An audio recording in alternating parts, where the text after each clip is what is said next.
My name is Alyssa Morgan. I am a senior political science major. My name is Justin Toliver. I'm currently getting a master's degree in Student Affairs Administration and Higher Education. My name is Anthony Walton. I am a junior marketing major, English minor.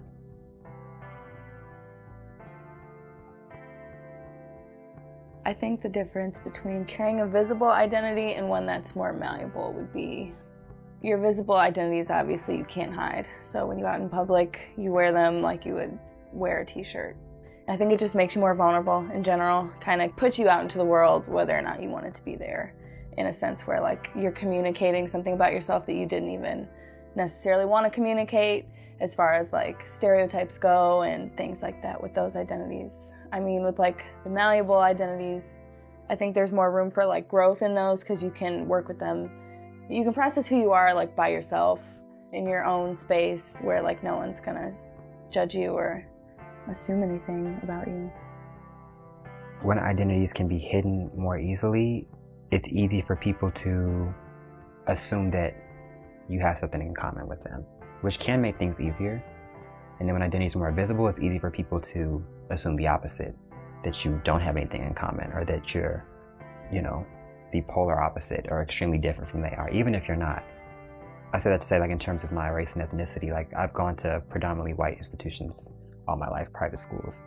So I'm accustomed to being like one of the only people of color in the classroom and the only LGBTQ, person of color in the classroom. But those identities being so visible, limits interactions that I have with people before I can even open my mouth or before I can even say anything. I don't know, I think that identities that are more visible can limit you in a way. My identity as a gay man is visible through my dress, my voice, and that sometimes has affected my safety. I've gotten into physical altercations, fights, anything you can think of just off of the basis of I look gay, whether or not someone knows that I am, but just off of how I look. And a lot of people who their sexuality is visible deal with those kind of issues, whether it's slurs or snide comments, remarks, missed opportunities, silence. No matter what space I enter, no matter what clothes I wear, anything like that, this will always be seen, and there's something about that where you can't hide. That coverage and that safety that comes with that and some of the other identities that people can't see outright is, I think, one of the hardest parts about it. But then I think there's also like this beauty to it, right? Like I think being Black too is like a gift. I think most marginalized identities are gifts, but like specifically being Black comes with so much of a culture and this feeling of togetherness, of resistance, of persistence. Like I think it's literally like interwoven in the melanin. And when I think about my identities that are off, right, is that like there is no hiding from it. And having to figure out how to navigate it every day is a thought. And it's so funny that we've gotten so used to not thinking about that we do it every day, every moment of our lives.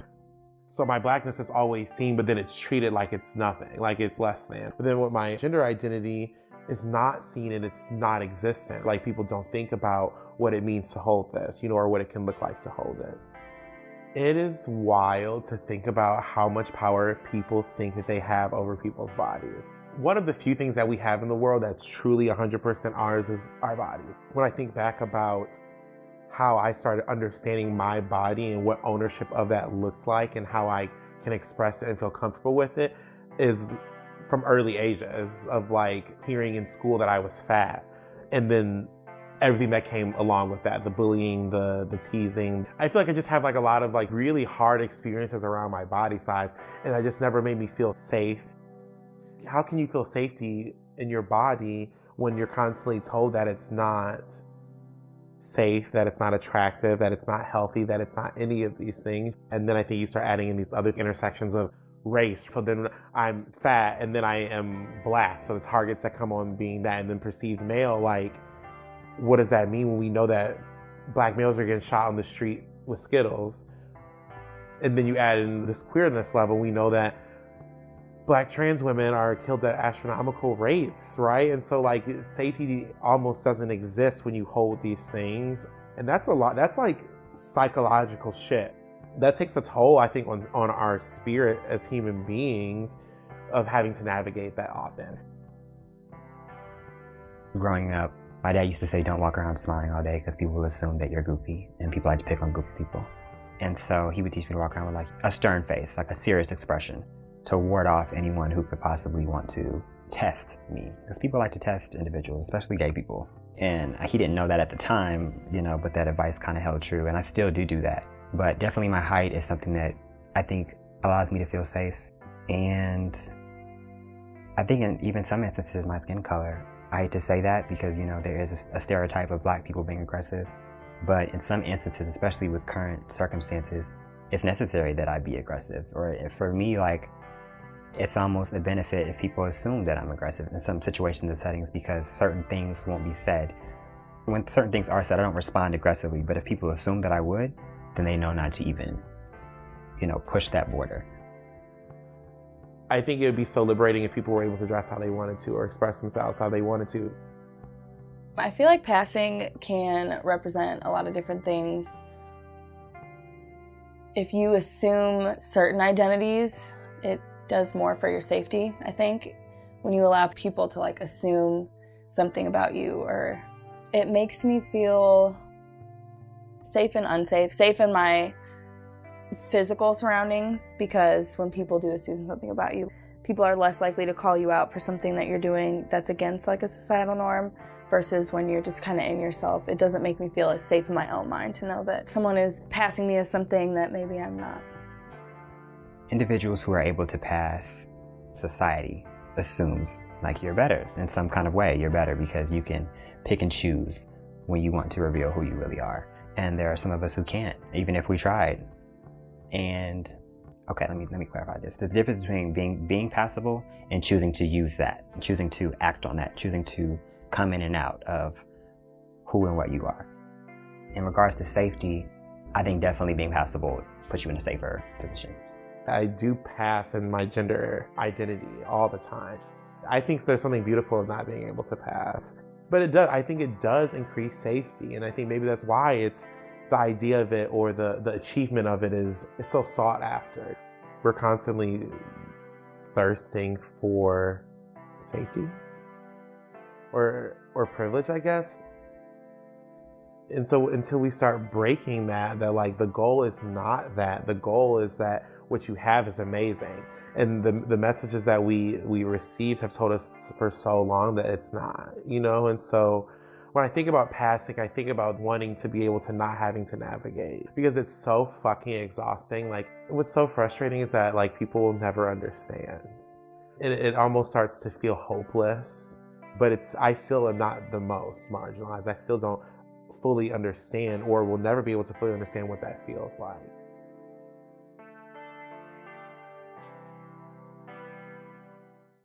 I had never met anyone that made me feel like it was okay to hold the identities that I did, especially when I was younger, like even just being gay or like all those things. I didn't meet someone until college. I had gone 18 years without meeting someone who made me even think that it might be okay to be gay.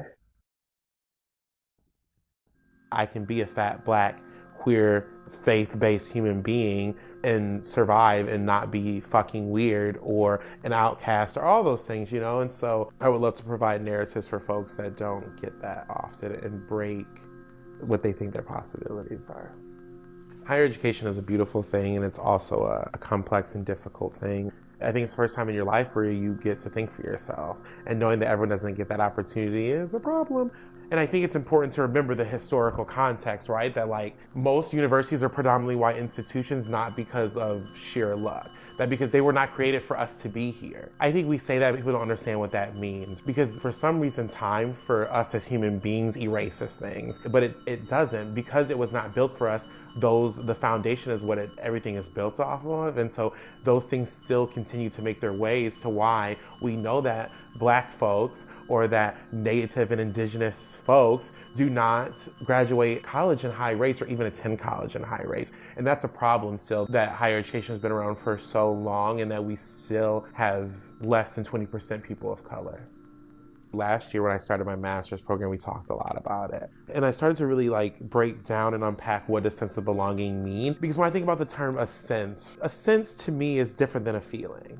sense is not enough. We need more feelings of people knowing that I can see that like I'm meant to be here, even though maybe I didn't realize that college was an option for me before I got here. And we've talked about it in the lens of people who hold majority identities for so long that a sense was enough. But like when I think about like queer folks or I think about brown folks, like we need more than sense. I need to know that when I'm walking somewhere or that when I outwardly express my femininity more one day, that people aren't going to be like, why are you looking like this today, you know, or why are you doing this today? Because that's harm. And for so long, community has been the only way that we survive. I think, especially as marginalized people, like history tells us without community, like, where would queer people be? Where would Black folks be? Like, that's all we've ever had when there was nothing else. And so I think creating more spaces of community for people to understand that the feeling of belonging can be here. But that only comes when we put money where our mouth is. You know, as we increase enrollment numbers, we need to be increasing the feeling of belonging. We need to be providing more spaces and resources. And I think we talk about that, but then there seems to be this disconnect of, we understand that it needs to happen, but then it doesn't happen. It's because we don't think outside of the narrative of what a traditional student is. And we can talk about them in specific times or whatever, but until we start breaking and associating that when I think about students, the picture that comes to my head is a white, cis, straight person, and starting to recognize that like data tells us that in some years, that's not the student anymore. I think it's time for us to be more radical in how we think about creating spaces for folks who didn't think that it was a possibility for them to be here.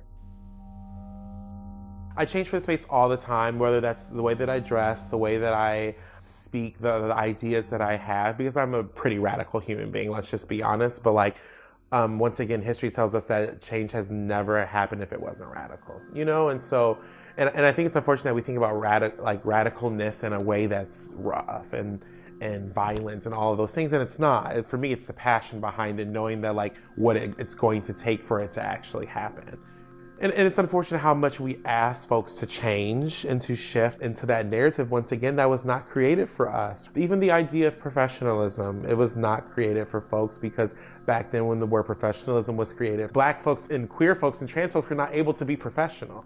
In a lot of ways, they're still not able to. And so we're constantly having to shift and change authenticity to be put into the constraints of the majority. And it's unfortunate, speaking from my experience, like we do provide resources for students. I cannot deny that. Like higher education in ways does. I think that it can be more, and it can be more innovative in the way that we do it. But we provide resources for students. But then when you get into the profession, it's like, dress this way, do this, do this, do this. And it's like, if we're telling students to do this, why are we still pushing narratives on people that like they can't? Because this affects nothing in the way that I do my job, right? It affects nothing in the way that I impact students, or that I challenge students to think, or that I support students through the hardship that they're going through. How do I think that the space of higher ed is changing for me? It is. I'm not gonna be petty. It is in some ways changing, but it's unfortunate that change is coming bottom up, you know? And it's coming from folks in my generation, younger than me, and I do not want to erase the work of folks who have done that. But I do think it's changing in ways. I just think that until we become more radical or more serious about recognizing why it needs to change. Like we can keep talking about changing, but like until people start recognizing that the reason of why we say it needs to change is for folks to be able to live and get education without having to navigate all the things that they shouldn't have to navigate at all to learn is important, right? And like it won't happen until that happens. So I think that it's changing in ways. I think we are starting to talk more about folks that don't fall within majority groups, but it's unfortunate that change takes time. When we talk about like gender and we talk about race and we talk about all those things, what it really boils down to is life. It boils down to people are losing their lives in this world because of these things. And so like we in higher education should be the role models of positive social change. And even within that, we still face so much resistance, and we see that the shift happening at such a slow pace that people are continuing to still die. I get passionate so often, and like I have to shape and shift to fit it, of like I have to be able to tone down the feelings of anger or the sadness or the hurt or all of those things. And really what I'm talking about is like actual lives. And so how do you tone that down, right? How do you say like, oh, I'll wait for this policy to be changed because like we can wait, but we can't wait. We've waited way too long. We waited far past the time. And so I have to constantly create space for radicalness in higher ed.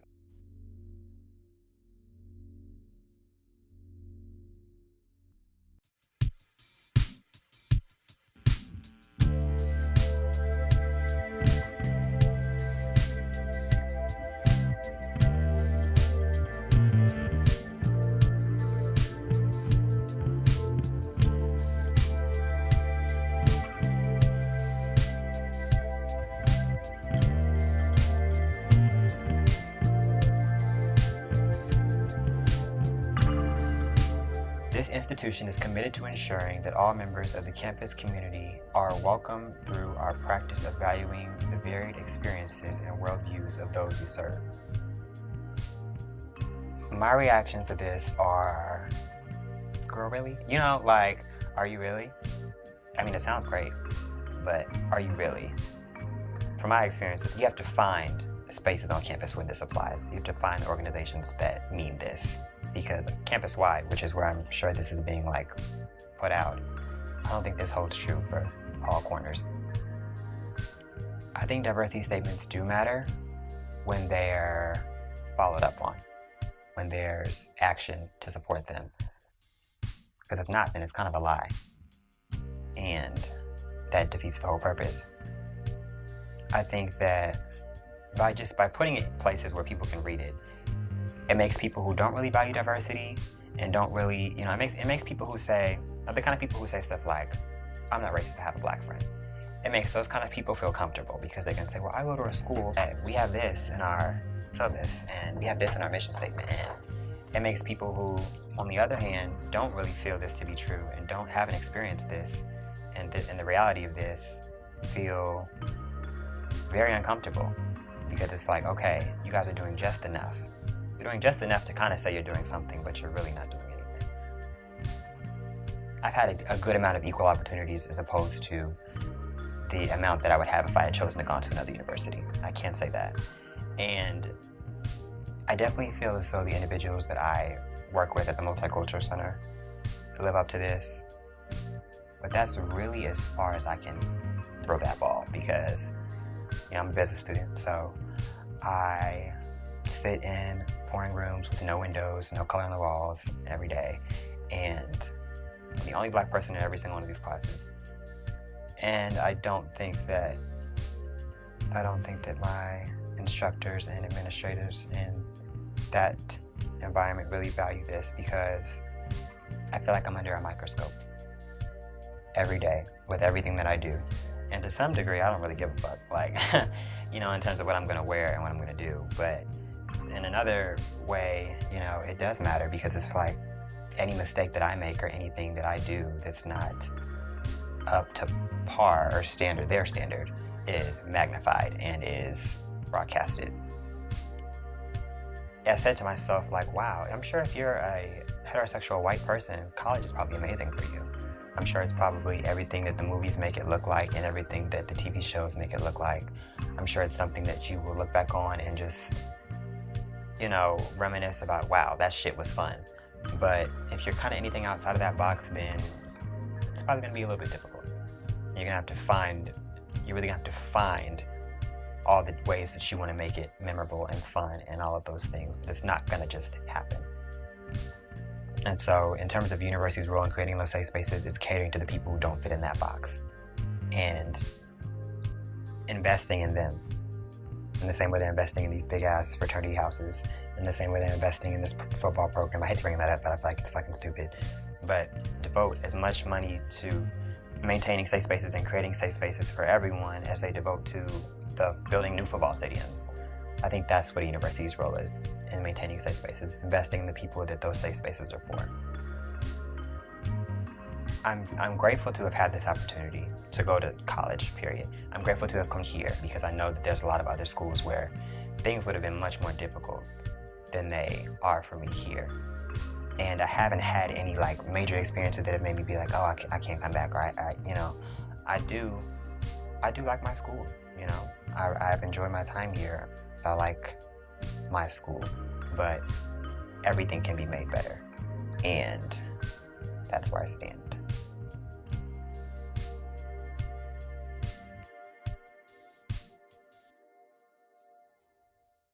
If you're seeing someone on the street and you see that they're wearing a Confederate flag, it still gives you that same type of bite. I feel tense, like my body feels on guard, because I mean, just with everything that's going on in the media and in the world, you just don't know what people are gonna look at you and feel about you.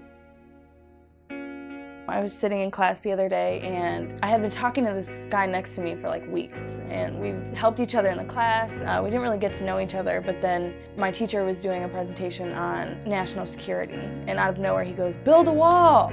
And I just felt so like immediately guarded, and I just felt like almost betrayed that I had been talking to him for weeks. And just that phrase, we all know what it means. We all know what type of values you may feel if you have that same type of thinking. So I feel like the difference is, one is just more out in the open. It's almost like they're sending a message out loud, but then it's like when you hear those little covert things like that, those little phrases, it kind of sneaks up on you and it kind of makes you feel more betrayed, if anything. I think with both overt and covert prejudice and discrimination, I don't feel like I belong. And it's like either it's in the moment when I see something physical maybe that someone's wearing, or I overhear a conversation, it's like an immediate block that I feel like is being put up between me and that person. Or if it's like more of a covert form, once I do realize what's going on and once I have a second to let like a comment that someone made, once it settles and I kind of understand what's going on, it also puts that block up. And it's kind of like just this disconnect that you have. When you're sending those types of messages, it doesn't provoke belonging between either groups. Neither of you feel like you belong in that space, because one person is thinking the other doesn't belong and you think you do belong, but they don't. You know what I'm saying? It's kind of just like this weird imbalance. I think I navigate the space differently when they are putting it right out into the open. I feel more of a responsibility to push a conversation.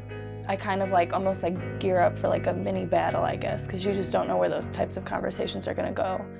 When it's more of a microaggressive type of tone, you almost have to meet them on that same tone. At least that's how I felt. I don't know if I necessarily want to jump at them right away and attack what they're saying as I would if someone was directly giving me some sign that they felt the way that they did, but when they kind of sneak it in there, you almost kind of have to sneak it back to them and kind of just try and build a conversation from there, try and find some type of common ground.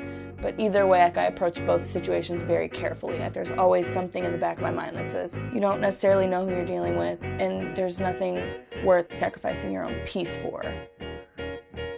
I think silence is like the biggest message in itself. And I feel like although we're in a time where people would sometimes rather be silent to avoid like confrontation and to avoid maybe being judged, it's just really unhealthy. We need to be out in the open. We need to talk about these things, because if we don't talk about them, who is going to talk about them? Especially in a college space, people are going to be talking about it on their own, and like there should be some type of guided discussion or something. I just feel like institutions aren't doing their job sometimes with that. Like there's not enough people talking about what's going on in the world, about just like all these injustices that everyone is facing. It's just, I think it's damaging. Silence is damaging. I feel conflicted about this because it's like sometimes universities are just so eager to make a statement just for the simple message of making a statement, and they're not really saying anything. So it's nice to hear from them when things happen, but then it's like, what is the content of what you're saying? Because I feel like some universities are just so pressed about remaining unbiased to what's going on and not taking a stance or not picking a side, and that's actually doing worse. So I feel like the university's role in general is to speak up about it and take a side. Like we can't be in the middle anymore. Whatever stance you have, it's time to communicate it, because like I said, silence is not good enough anymore. Everyone's just been silent for so long, and so we have to just step up and be better and talk about it and be adults about it.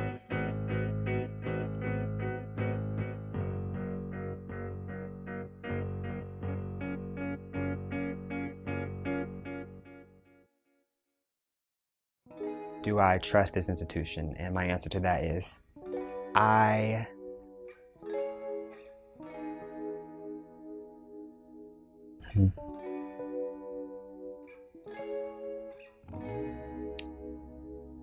no. Not all the time. Because I feel like for a lot of things that are just basic needs for a lot of other students, I have to go and dig and fight and argue and write very aggressive letters and just a whole bunch of stuff. I have to do so much more just to get the basic minimum. And I feel like in terms of me trusting the university, I can't really trust them fully if, you know, I'm having to go and follow behind people who get paid to do these things and get paid to ensure that I have the best opportunity and the best chance at succeeding during my time here. And, you know, I can't say that I made any like huge faux pas while here. Like I haven't gotten arrested, I haven't gotten kicked out of a dorm, anything like that, that may put a label on me like, oh, he's a bad student, or you know what I'm saying?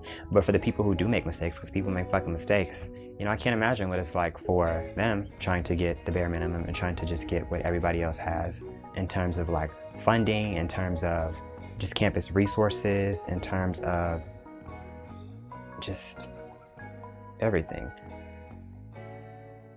So I trust parts about the university, I trust aspects of it, I trust certain people, but as a whole, I'm gonna hold back from that statement. I think I trust the institution, and maybe that's because the part that I feel like needs the most change, I feel like I'm right in the position to see where it's coming from and see the voices behind all of the initiatives and the steps that are being made to make it better. So maybe it's more so out of my own motivation and the people around me that I see trying to make things better. And I feel like we do make up the institution. I feel like we have more power than we even use sometimes. So I think I trust the people around me. I'm on the Council on Diversity and Inclusion, and even just those meetings, just hearing the concern from the administration, they do care. It's just about putting people in roles where they can influence decisions and initiatives and things that are really going to help make the university better. I do feel tied to the institution and making it better because I feel like I see so much potential, and I've seen so many little moments where I see initiative. I barely see Black folks every day, to be honest. Hello? And I barely interact with queer people on a daily basis, you know, where I know I've experienced places where that's a large part of it. And so it's like, I could leave, and I do have a timestamp, right? Graduation comes and I decide for me, what does that look like? You know what, honestly, if I'm being 100% honest, I often think about after I graduate, I'll probably never come back here. But in terms of feeling tied, I do to a certain degree. I very much so value the people I've met here. I value some people in administration and faculty members who have really taken the time to mentor me and just help me. And so yes, to a degree, to an extent, I do. Which is why I value my job at the Multicultural Center, which is why I do the summer bridge programs and try to be a summer mentor and look out for underclassmen and things like that. Because I feel like during my time here, I have to do my part. But in my mind, I would hope that once I leave, other people kind of adapt that same mentality, that while they're here, they need to do their part. Because if everyone is doing their part while they're here, then things would and could be amazing. In some ways, I am the institution, so I trust the work that I do. For me, more the question is, do students trust me? Do they trust me to be able to advocate for them and speak for them when they feel voiceless? And I hope that that's the goal of anyone in higher education, is that students can trust that I'm going to, and for me, it's listening to them, right? People aren't going to trust me if I don't understand what they go through. Or how can I advocate for them if I don't know what they go through or understand that to the best of my ability? Because we know that we can't understand what we don't experience, but I can center those folks, or I can make sure that I'm checking in with those folks. And so I think we just have to be more innovative Like, clearly the things that we've been doing have not worked, and so it's time to be innovative. I am the institution, and I hope that people trust me.